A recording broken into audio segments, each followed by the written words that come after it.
It's not some science fantasy effect from 2001.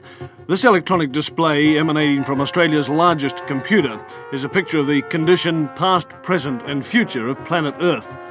The program was originally devised by a scientist working from the Massachusetts Institute of Technology, J. Forrester.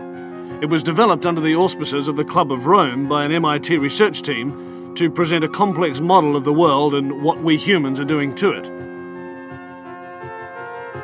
The program, called World 1, doesn't pretend to be a precise forecast. What it does for the first time in man's history on the planet is to look at the world as one system. It shows that Earth cannot sustain present population and industrial growth for much more than a few decades. It shows that simply cleaning up our car exhausts and making some small effort to limit our families simply isn't enough. It's like an electronic guided tour of our global behaviour since 1900 and where that behaviour will lead us. Well, this is the printed version of what we've just seen on the television screen.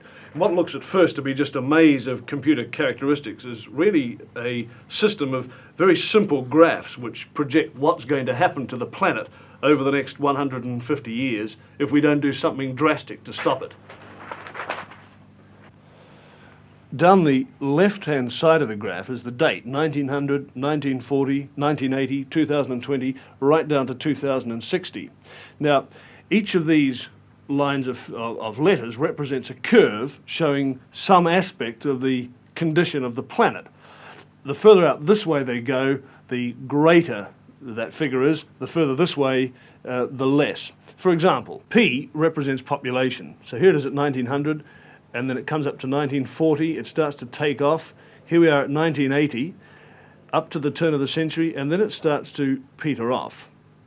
Let's now have a look at this next curve, the Q curve, which is the quality of life. And this is represented by, for example, the amount of space people have, the amount of money they have to spend, the amount of food they have to eat.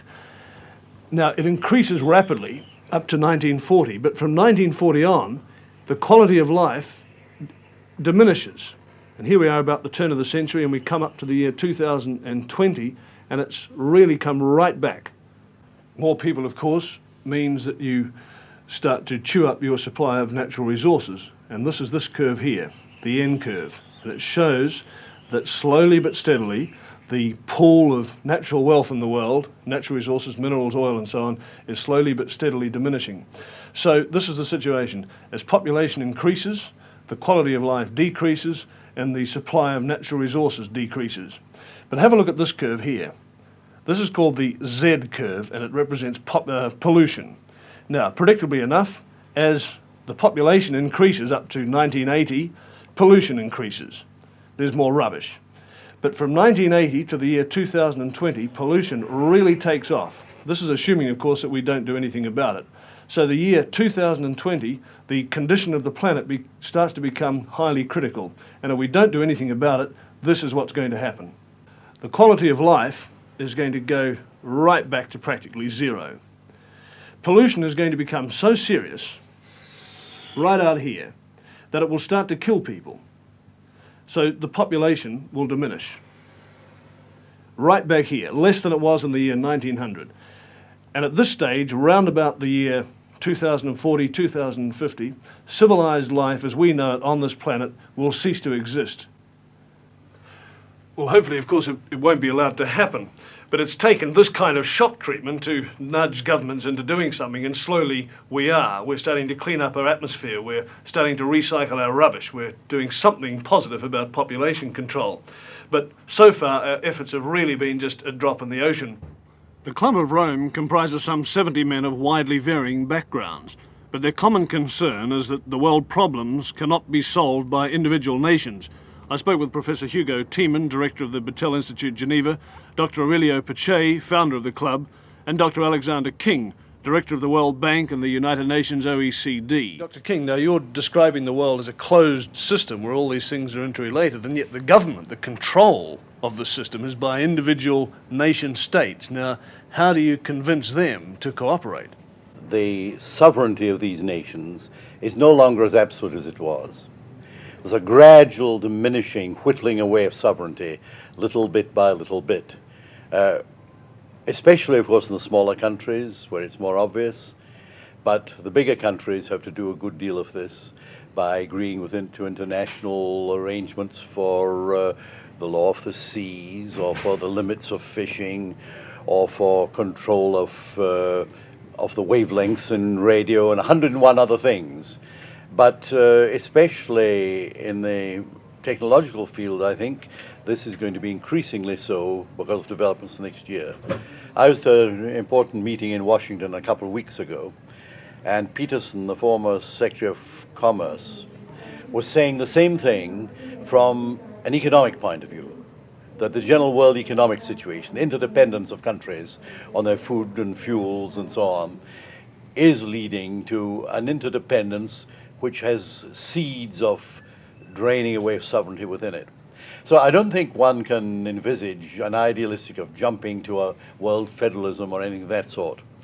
But the building up probably in the next decade in a number of particularly sensitive fields like energy, raw materials, the use of the oceans, space and so on, of a number of what people are tending to call regimes, which will not be ordinary United Nations type of organizations, but semi-management organizations. There'll be a great deal of consent in them. Dr. Bichet views the European common market as an elementary example of the kind of regional cooperative which is going to be necessary. What responsibilities does he see for Australia? Australia, you are in a splendid position. What should we do? You have food, energy, space. You are distant from other centers, so you can, for a longer time, feel rather more independent than interdependent. But things of the world are going so fast that I think that an enlightened leadership in Australia should see down the road that Australia will have to lose some of its on self-decisions in order to acquire something else which may be purely political in very wide sense, or maybe also security. The Club of Rome is reluctant to point the finger at any one nation. Yet clearly nations like the United States, which consumes approximately 60% of the world's resources, will in the Club's view have to accept a severe cutback in its voracious appetite. But the Club's utterances are cloaked in a velvet democracy, in the hope that their facts will gently persuade. We will ask who is making the decision, and whether the decision makers of today, whether they perceive the problems, what kind of problems, and the interactions of the problems. That's a very pragmatic approach. Has the time come, Dr. King, when we're going to have to say we can no longer entrust our resources and the exploitation of those resources to private enterprise? Has the time come when governments will simply have to take more control? Simple nationalization and things like that wouldn't help at all, because we've got to keep an incentive approach. And many of the good aspects of private enterprise are very necessary here, but not in the old exploitative way where the market forces dominated the whole situation.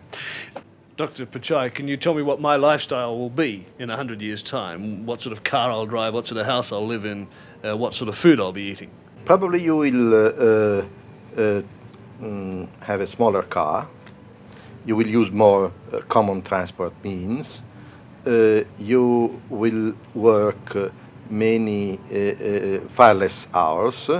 You will have a wider cultural possibilities that today.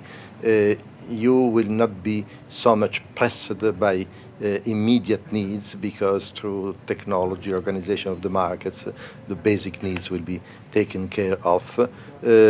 And I think that you will love nature and continue then what I think you are doing now to protect our environment, to avoid this man-made world where the creatures of nature, the animals, the plants, the green spaces, the wildernesses are bound to disappear. To the Club of Rome, the status symbols of the year 2000 will be the inverse of today's. Prestige will stem from low consumption. That personal consumption will have to be less is plain enough.